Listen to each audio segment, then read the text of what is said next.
Iglesia Bíblica del Señor Jesucristo presenta Palabra de Gracia. Todo el mundo está familiarizado con la historia de la Navidad, incluso aquellas personas que no tienen mucho conocimiento de la Biblia. El emperador romano, Augusto César, promulgó un edicto para que todos los habitantes del imperio fuesen empadronados en su lugar de origen. Esto obliga a José y a María, una pareja de israelita, a viajar desde Nazaret hasta la ciudad de Belén, a una distancia de unos 160 kilómetros. María estaba embarazada y cuando llegan a su destino se cumplen los días de su alumbramiento, con el agravante de que todas las posadas estaban llenas, excepto el establo de un mesón desconocido. En aquella sala de parto improvisada nace el niño Jesús, rodeado de vacas, ovejas. Esta es una escena muy familiar. Para esta fecha se recrean en cientos y cientos de nacimientos alrededor del mundo. La narración de esta historia la encontramos en los evangelios de Mateo y de Lucas. Vimos una parte en el día de hoy en el evangelio de Lucas. Pero es en el evangelio de Juan donde se nos da una explicación teológica de lo que realmente sucedió allí.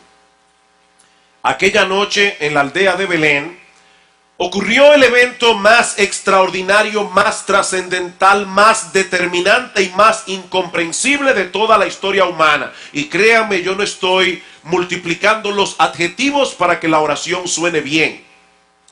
Así que lo voy a repetir otra vez. Ese fue el evento más extraordinario, más trascendental, más determinante y más incomprensible de la historia humana, como yo espero demostrar en este mensaje. El apóstol Juan lo explica en el versículo 14 de Juan capítulo 1. Les pido por favor que me acompañen allí. Juan capítulo 1, versículo 14. Y Juan explica esto usando apenas 26 palabras en nuestras versiones en español, 23 en el original. Sin embargo, mis amados hermanos, amigos que están aquí en esta mañana, el contenido de este texto del que vamos a estar hablando en el día de hoy es imposible de cubrir exhaustivamente, ni siquiera en una extensa serie de mensajes. Dice Juan capítulo 1 versículo 14, y aquel verbo fue hecho carne y habitó entre nosotros y vimos su gloria, gloria como del unigénito del Padre, lleno de gracia y de verdad. Hay dos declaraciones aquí a las que yo deseo llamar vuestra atención. La primera es que el verbo se hizo carne.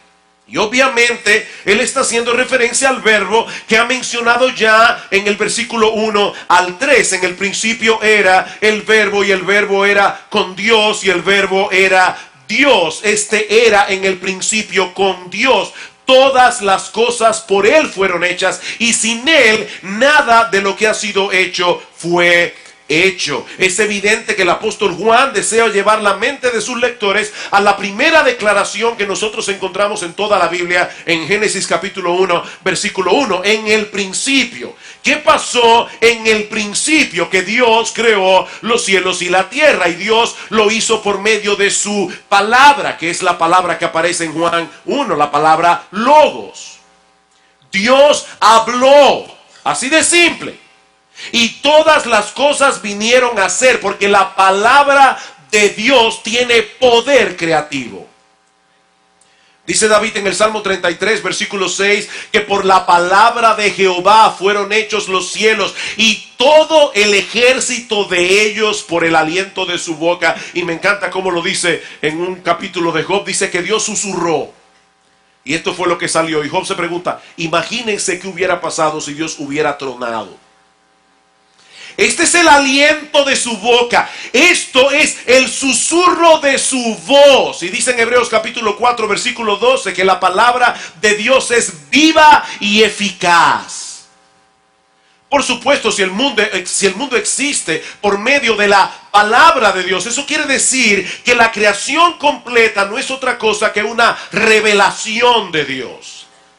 A los judíos se les enseñaba desde niño que la creación era una especie de libro en el cual nosotros podemos leer muchas cosas acerca de la gloria, la majestad y el poder de Dios. Todos ustedes conocen el Salmo 19. Los cielos cuentan la gloria de Dios y el firmamento anuncia la obra de sus manos. Para los niños que están aquí en esta mañana, permítanme leerles un poemita que lo dice en una forma bien sencilla.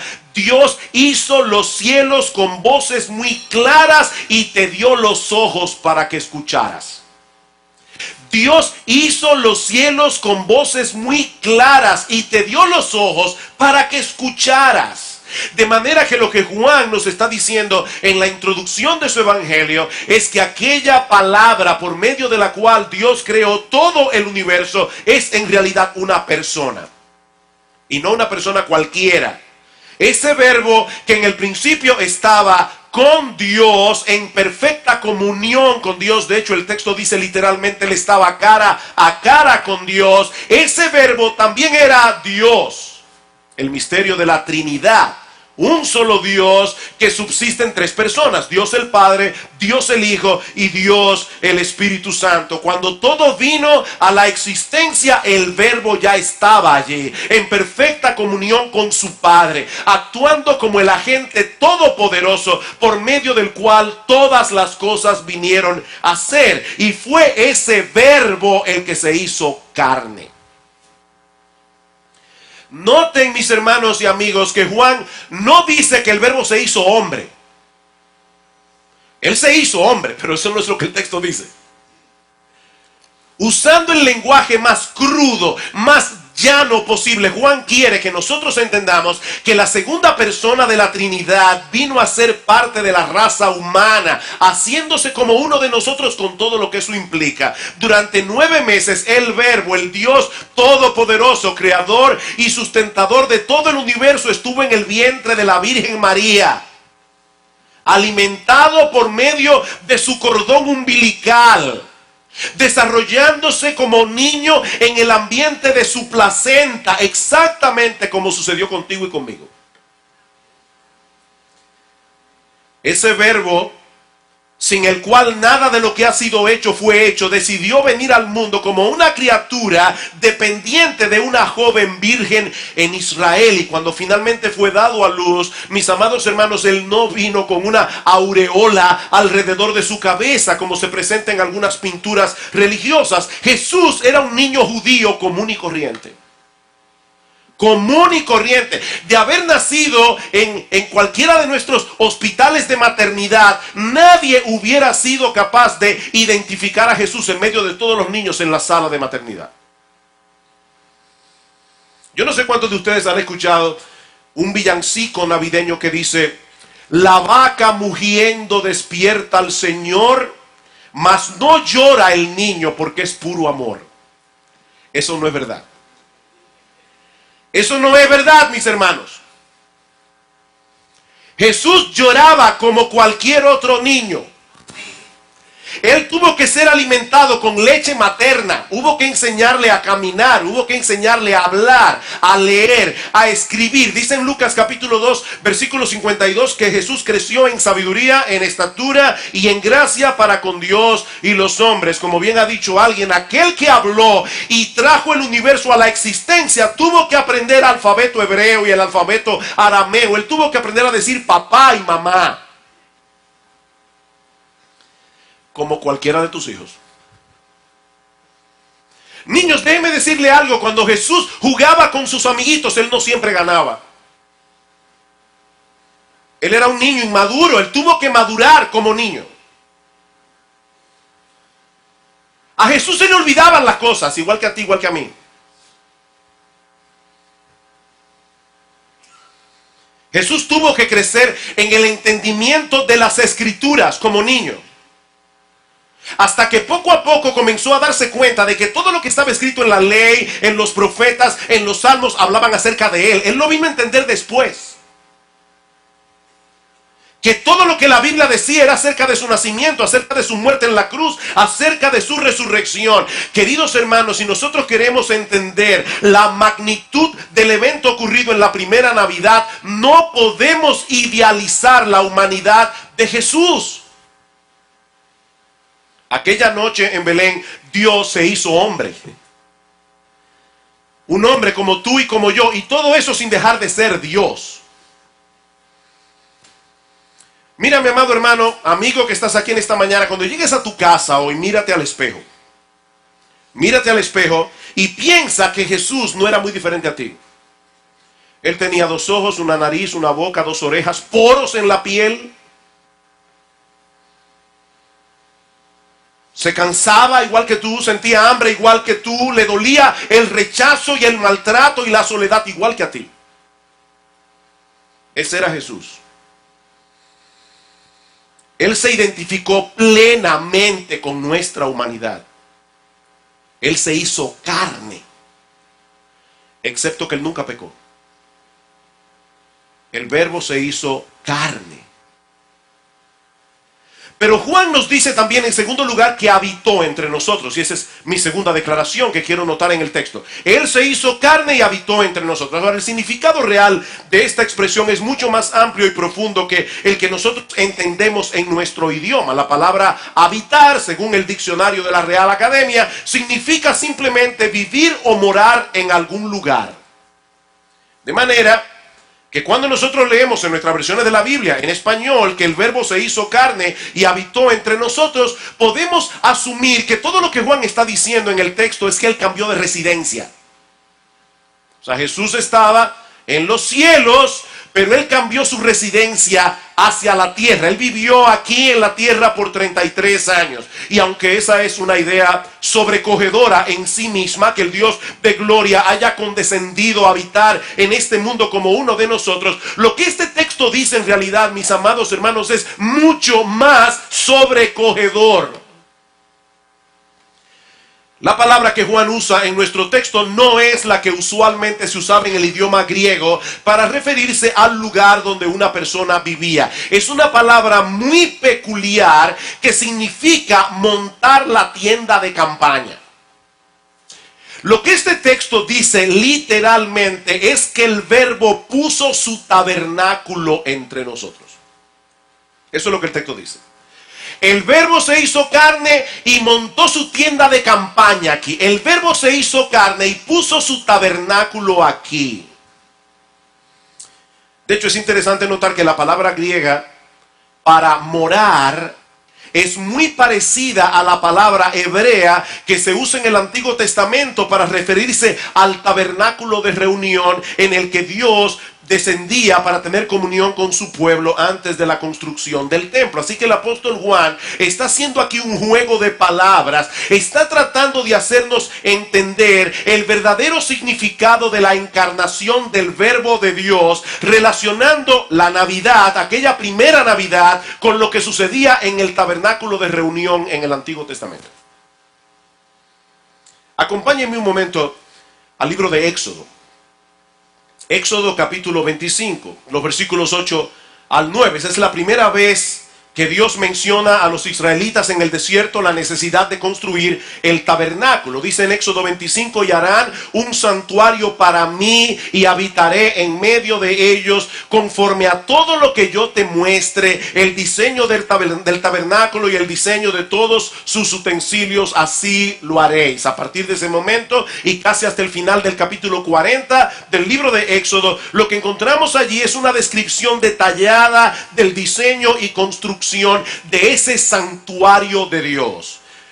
El tabernáculo era una especie de tienda de campaña rectangular que, incluyendo los patios exteriores, medía unos 45 metros de longitud por 23 metros de ancho. Ahora yo sé que oír estos metros no le hacen mucho sentido. Para que tengan una idea, mis amados hermanos, una cancha de fútbol profesional suele medir 90 metros de longitud y 45 metros de ancho. Así que el tamaño del tabernáculo era casi exactamente la mitad de una cancha de fútbol, tanto en anchura como en longitud.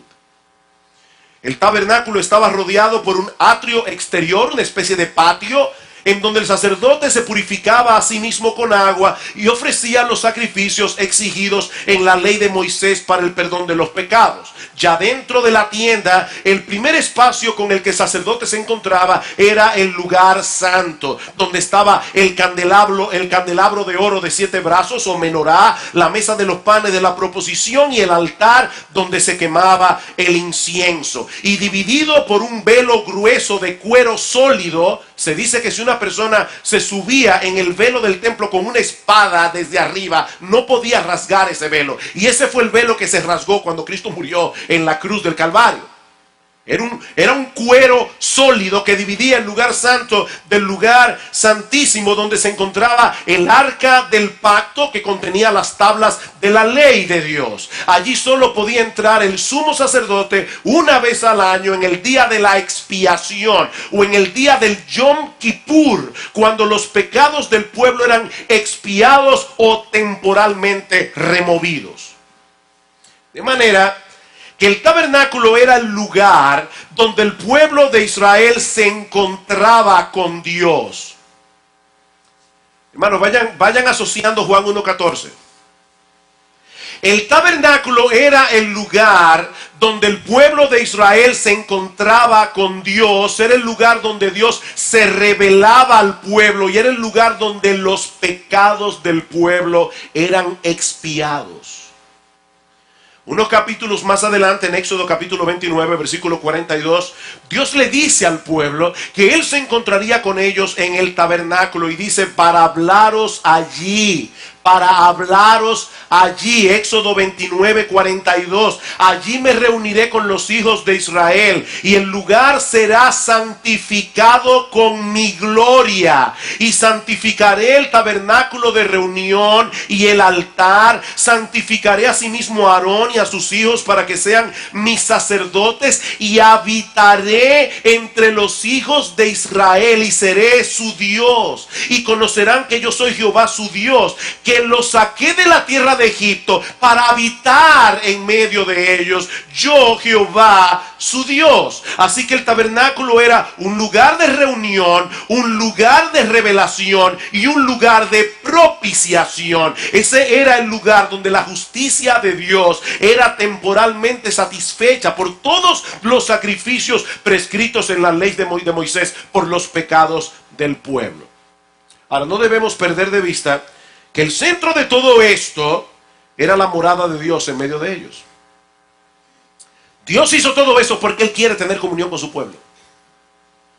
Noten una vez más los versículos 45 y 46. Y habitaré entre los hijos de Israel y seré su Dios. Y conocerán que yo soy Jehová su Dios, que los saqué de la tierra de Egipto para habitar en medio de ellos. La razón de ser de esa liberación que Dios hizo del pueblo de Israel no era simplemente para que ellos dejaran de ser esclavos de Faraón. Dios quería tener comunión con su pueblo. Ese era el lugar donde los israelitas podían tener comunión con Dios. Más adelante, en Éxodo capítulo 33, y van a entender luego por qué yo estoy buscando todos estos textos. Es que si no, no entendemos Juan 1:14. Más adelante, en Éxodo capítulo 33, los versículos 7 al 11, Dios nos dice que Él iba a traer su presencia especial en forma de una columna de nube cuando Moisés entraba en el tabernáculo. Y ustedes se pueden imaginar a todo el pueblo bien atento a cada movimiento de Moisés. Cuando Moisés entraba en el tabernáculo, dice que todo el pueblo se levantaba de su tienda para ver esa columna de nube que descendía sobre el tabernáculo y adoraban a Dios. Dice en el versículo 10, y hablaba Jehová a Moisés cara a cara, como habla cualquiera con su compañero. Qué hermoso, hermanos.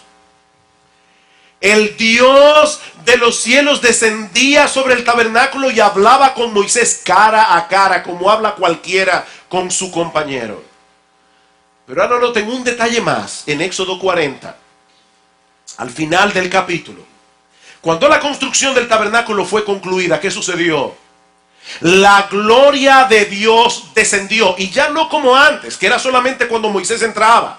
No. Ahora la gloria de Dios vino a residir en ese lugar. La gloria de Dios vino sobre el tabernáculo y cubrió por completo el tabernáculo. Entonces una nube cubrió el tabernáculo de reunión y la gloria de Jehová llenó el tabernáculo. Y no podía Moisés entrar en el tabernáculo de reunión porque la nube estaba sobre él y la gloria de Jehová lo llenaba. Y el pueblo de Israel no podía moverse hasta que Dios movía su gloria de allí y ellos se iban junto con la gloria de Dios.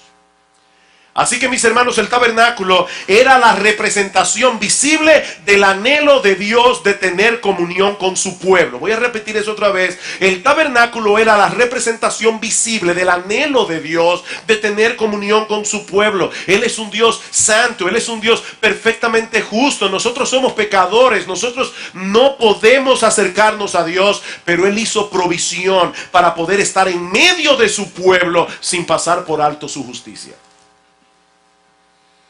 Allí moró la presencia especial de Dios por más de 400 años. Hasta que el tabernáculo fue sustituido por el templo de Salomón. Y mis hermanos, ¿qué sucedió cuando la construcción del templo de Salomón fue terminada? Cuando los sacerdotes introdujeron en el lugar santísimo el arca del pacto. Dice en Primera de Reyes capítulo 8 versículo 10 que cuando los sacerdotes salieron del santuario, la nube llenó la casa de Jehová y los sacerdotes no pudieron permanecer para ministrar por causa de la nube, porque la gloria de Jehová había llenado la casa de Jehová. Lo mismo que sucedió al concluir la construcción del tabernáculo volvió a suceder en el templo. La gloria del Señor llenó la casa.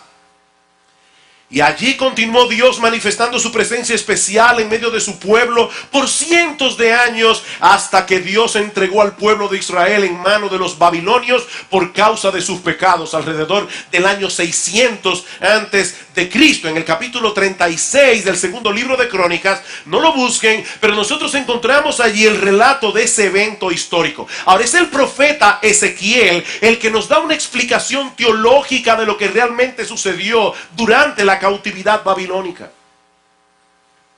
En el capítulo 8 del libro de Ezequiel, Dios le muestra al profeta una visión donde él vio los pecados horribles que se estaban cometiendo en el mismo templo de Salomón. Mis hermanos, los israelitas fueron tan osados, fueron tan atrevidos que introdujeron sus ídolos al templo de Dios. Ellos adoraban a Tamuz, adoraban a los ídolos de los paganos en la casa de Jehová. Y luego en el capítulo 10 del libro de Ezequiel, Dios le muestra en otra visión cómo la gloria del Señor se va del templo.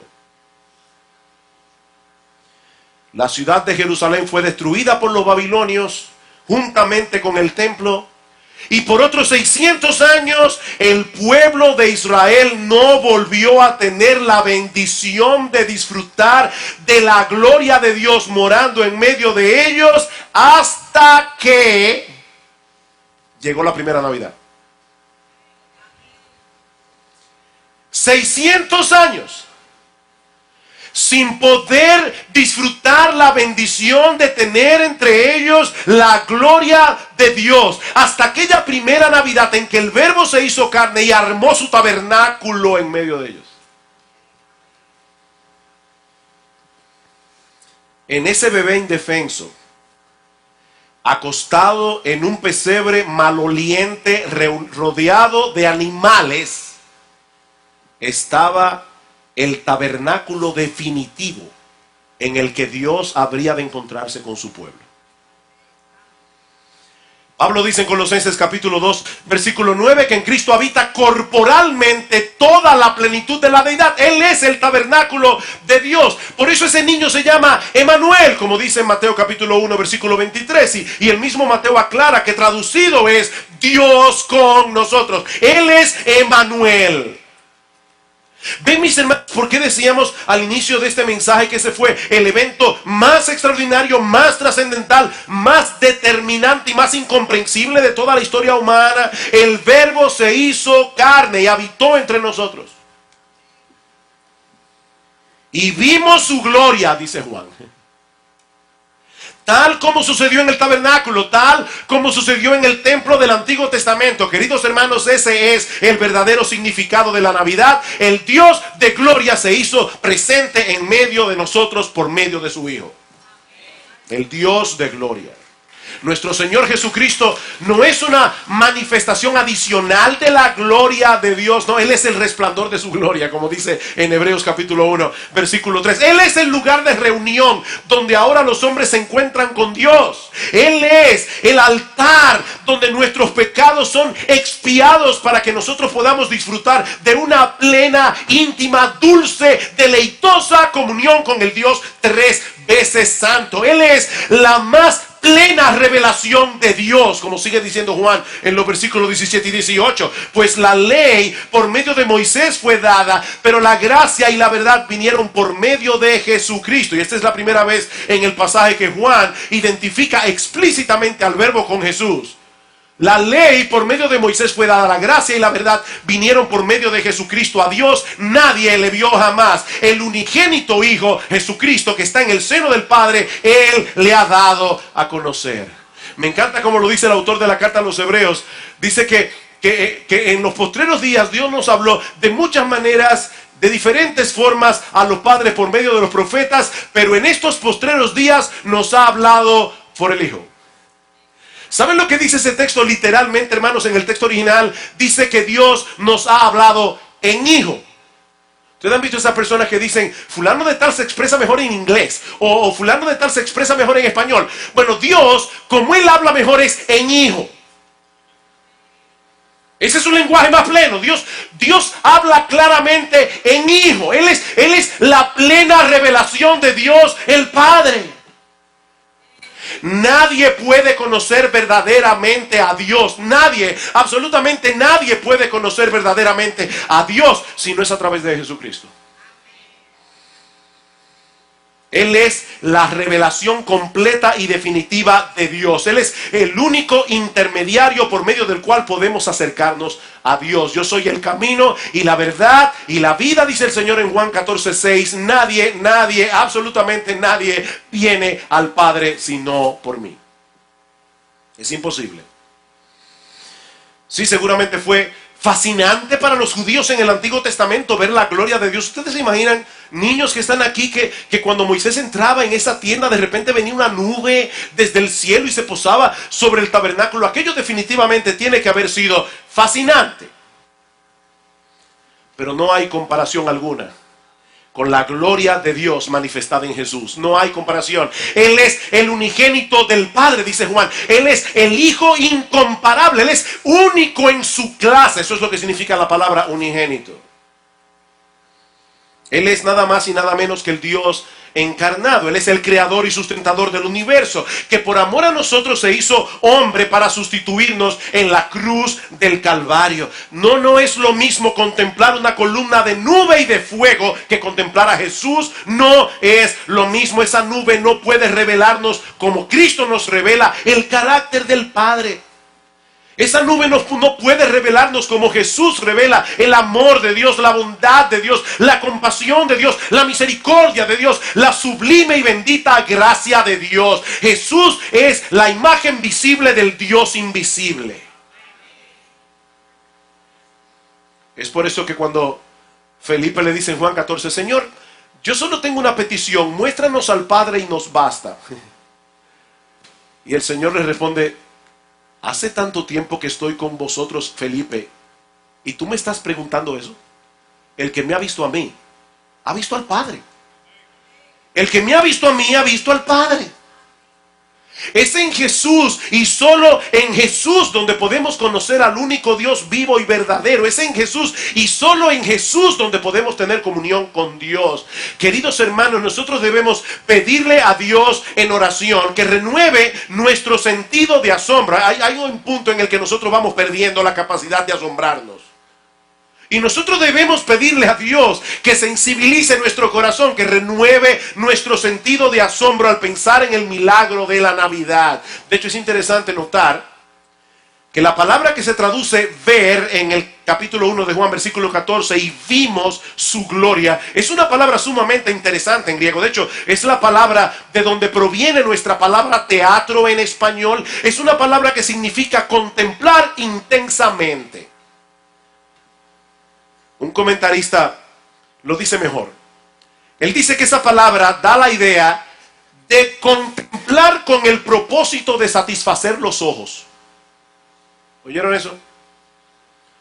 Vimos su gloria. Es contemplar con la intención de satisfacer los ojos.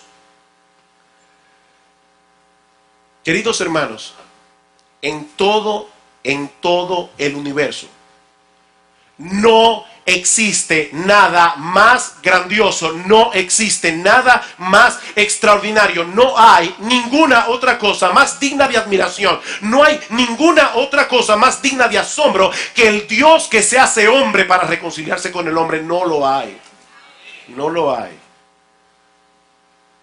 El Verbo se hizo carne y puso su tabernáculo entre nosotros y vimos su gloria. Gloria como del unigénito del Padre, lleno de gracia y de verdad. Lleno de gracia y de verdad. Jesús es la encarnación de la gracia de Dios. Hay muchas personas que definen la gracia de Dios como un regalo que se nos da sin merecerlo.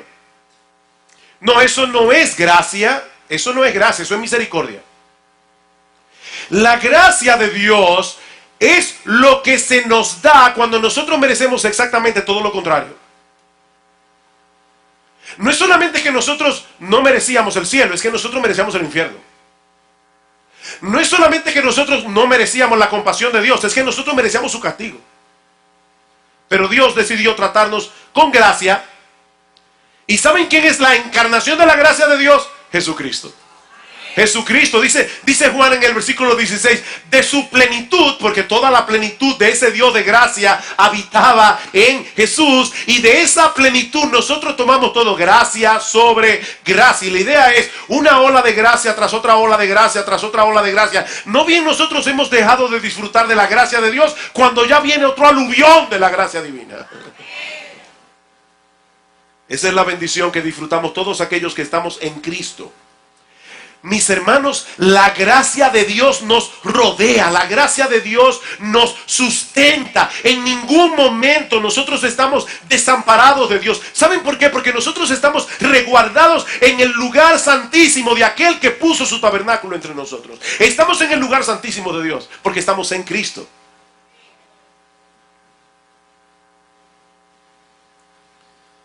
Y yo te pregunto, mi amado hermano, ¿cuál es tu reacción al escuchar estas cosas?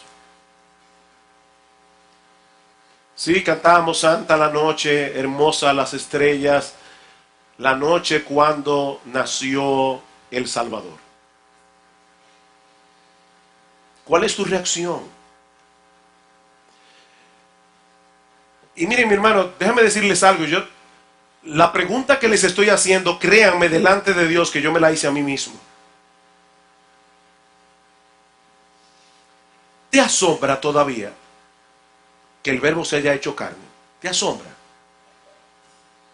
Que haya habitado entre nosotros. ¿O se trata de una escena tan familiar que ya no produce ningún impacto emocional en ti? Escuchen una vez más el conocido relato de Lucas 2 de lo que sucedió inmediatamente después del nacimiento de Jesús.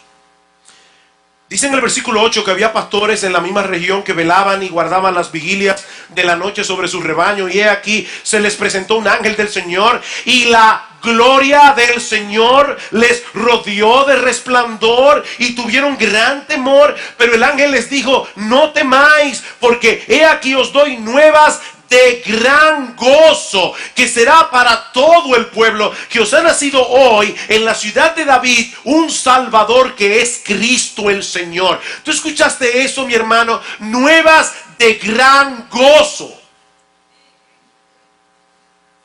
En toda la historia humana nadie ha escuchado jamás una noticia más extraordinaria ni más emocionante. La plenitud de Dios en un bebé indefenso, como dice el himno que nosotros cantamos solo en Jesús. Estoy traduciéndolo literalmente del inglés. La plenitud de Dios en un bebé indefenso, y todo eso para perdonar el pecado de sus enemigos, tú y yo, y adoptarnos en su familia. Y dice el ángel: esto servirá de señal. Hallaréis al niño envuelto en pañales como un bebé judío cualquiera, acostado en un pesebre. A ese niño que es el Salvador, que es Cristo y que es el Señor. Y esa es la palabra griega que se usa en el Nuevo Testamento para referirse a Jehová en el Antiguo Testamento. Ese niño es el Salvador, es el Mesías y es Jehová, Dios hecho hombre. Y repentinamente apareció con el ángel una multitud de las huestes angelicales que alababan a Dios y decían: gloria a Dios y en las alturas y en la tierra paz, buena voluntad para con los hombres. Hace un rato nosotros escuchábamos al coro. Y créanme, cuando un coro se para aquí arriba a cantar, eso son horas y horas y horas de ensayo. Uno de los problemas que tienen a veces las personas que cantan en los coros, y es algo que cuando yo he tenido la oportunidad, y ellos lo saben, de hablarles personalmente, les he dicho: cuidado con esto, es que ensayan y ensayan y ensayan y ensayan tanto que puede llegar un momento que internalicen de tal manera lo que van a cantar, que lo canten sin emoción. Y pueden estar cantando algo extraordinario y no tener en el corazón ninguna emoción. Lo están cantando como lo cantaría un coro cualquiera, si estuvieran cantando una canción de lo que sea. Pero si hay algo que yo sé de los ángeles en la Biblia, es que los ángeles son sinceros. O sea, los ángeles no se pararon y dijeron: los ángeles del coro, por favor, alínense todo el mundo ahí, los ángeles del coro, vamos a cantar a gloria a Dios en las... No. Cuando los ángeles vieron a ese Jehová, a ese Dios todopoderoso, al que ellos alaban en Isaías capítulo 6 y dicen: santo, santo, santo Jehová de los ejércitos, toda la tierra está llena de tu gloria. Cuando ellos vieron a ese Jehová en un bebé, ellos dijeron: gloria a Dios en las alturas. ¿Y qué es esto? ¿Qué es esto? Ellos están contemplando el más grande portento de la historia. Dios se hizo hombre. La pregunta es: ¿cómo reaccionas tú? ¿Es esa una noticia de gran gozo para ti? ¿Saben una cosa, mis hermanos? Si nosotros queremos crecer en santidad, si queremos luchar eficazmente contra el pecado que mora en nosotros, tenemos que aplicar a nuestras almas continuamente este antídoto. Un sentido de asombro y gratitud ante el amor de Dios manifestado en Cristo. Nosotros podemos hacer resoluciones, todos los cristianos hacen resoluciones: Señor, de ahora en adelante yo no vuelvo a hacer esto. Yo no les voy a pedir que levanten la mano, pero estoy seguro que si yo pregunto aquí: ¿cuántos de ustedes han hecho esa promesa y han hecho esa resolución y han vuelto a pecar? Yo creo que todos la levantarían. ¿O no es así? ¿O yo soy el único? Podemos hacer resoluciones, podemos hacer promesas, pero a final de cuentas lo único, óyeme bien, hermano, lo único que nos mantendrá alejados del pecado es la convicción de que no hay ninguna cosa en este mundo por la que valga la pena cambiar a Jesús. No hay ninguna cosa.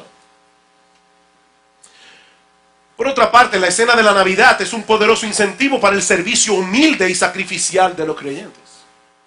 Es un incentivo poderoso para el servicio humilde y sacrificial de los creyentes. Es pensando en la encarnación del Hijo de Dios que el apóstol Pablo dice en Filipenses capítulo 2: haya pues en vosotros este sentir que hubo también en Cristo Jesús, el cual siendo en forma de Dios no estimó como cosa a que aferrarse el ser igual a Dios, sino que se despojó a sí mismo, tomando forma de siervo, hecho semejante a los hombres, y estando en condición de hombre, todavía se humilló más, haciéndose obediente hasta la muerte y muerte de cruz. El Verbo dejó su gloria. El Verbo descendió de lo más alto a lo más bajo por amor a nosotros. Y Pablo nos dice aquí que esa es la forma de pensar que debemos cultivar todos los creyentes. Poner a un lado nuestro interés personal, sobre todo cuando nos duele, para poder servir a otros. ¿Hasta qué punto debemos estar dispuestos? Hasta la muerte, dice Pablo. Hasta la muerte.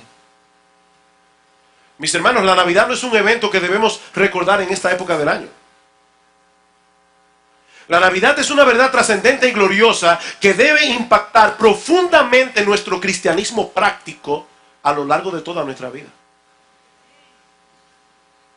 El Verbo se hizo carne y habitó entre nosotros, para que ahora podamos ampararnos en el amor incondicional de Dios. Siendo rico, Él se hizo pobre para que nosotros en su pobreza fuésemos enriquecidos. Mis hermanos, cuando nos encontremos en medio de las providencias más oscuras, cuando nos encontremos en medio de las tribulaciones más amargas, mi amado hermano, mi amada hermana, recuerda la Navidad.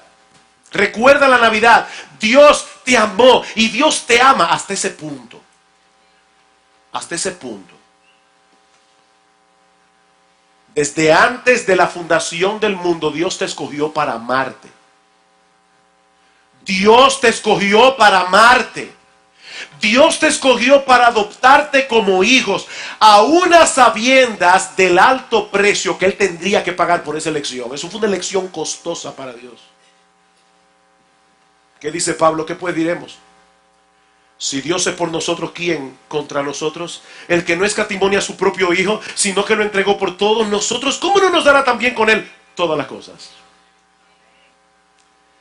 Oh, mis hermanos, repito otra vez, que el Señor sensibilice nuestros corazones en esta mañana, que el Señor nos libre de ese sentido de familiaridad que fácilmente puede robarnos el asombro ante un hecho tan sorprendente. El Verbo se hizo carne, el Verbo puso su tabernáculo entre nosotros por amor a nosotros. Y si tú estás aquí sin Cristo, yo espero que tú hayas entendido por qué nosotros decíamos al principio de este mensaje que ese es el evento más determinante, es el evento más decisivo de toda la historia humana. ¿Sabes lo que estamos diciendo aquí, mi amigo? Que tu destino eterno depende enteramente de lo que tú hagas con el Dios encarnado. No existe otro camino al Padre fuera de Él. Él es el punto de contacto entre el cielo y la tierra. Él es el único que puede reconciliarte con Dios. Él es el único que puede perdonar tus pecados si vienes a Él en arrepentimiento y fe. Todos esos sacrificios que se ofrecían en el tabernáculo, que se ofrecían en el templo, no eran más que una representación de aquello que habría de ocurrir en aquella cruz, cuando el Hijo de Dios recibió sobre sí mismo toda la ira de un Dios perfectamente justo por causa de nuestros pecados.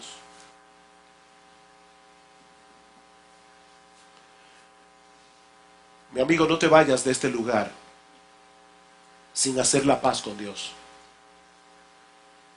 No te vayas de este lugar sin acogerte a su gracia en Cristo en esta mañana. Pídele que te salve. Pídeselo allí donde estás. Pídele que transforme tu corazón. Pídele que tenga misericordia de ti. ¿Y sabes lo que ocurrirá? Que vas a comenzar a experimentar desde ahora y para siempre esa ola continua de gracia que fluye del trono de la gracia. Pero tienes que venir a Cristo en arrepentimiento y fe.